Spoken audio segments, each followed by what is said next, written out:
So this is an example of a bike that we have here in the showroom for sale. It's a unique bike where the seat is further back from the pedals than normal. It still sits pretty upright and tall. You're very visible to all the drivers, but you get to have a seat back. Your pedals are further forward and there's no weight on your wrist. You're completely relaxed.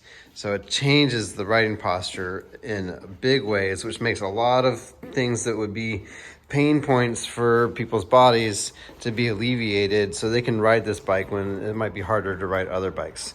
On this one, the seat is way behind it, which allows you to sit upright with your torso like straight up and down, and you get this seat back that gives you super support for your spine. And your handlebars are really high, way higher than the seat, which is very unnormal. That allows you to sit with that upright posture and have no weight on your wrists. So there's quite a few pain points that are alleviated with this configuration. It's not so wild like a full-on recumbent bike or a trike, but it sure does make a difference for the spine, for the hips, for the wrists, even actually for stability too.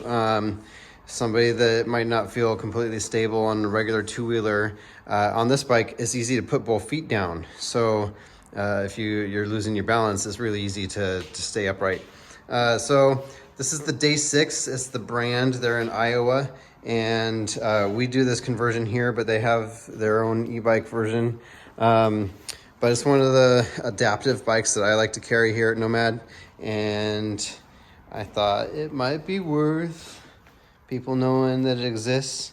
So there's 1000 watts of power on here. It's more power than you're going to find on any other people's e-bikes.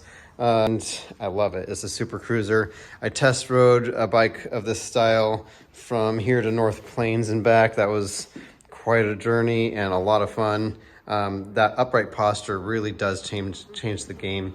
So I thought I'd just show you guys Day 6.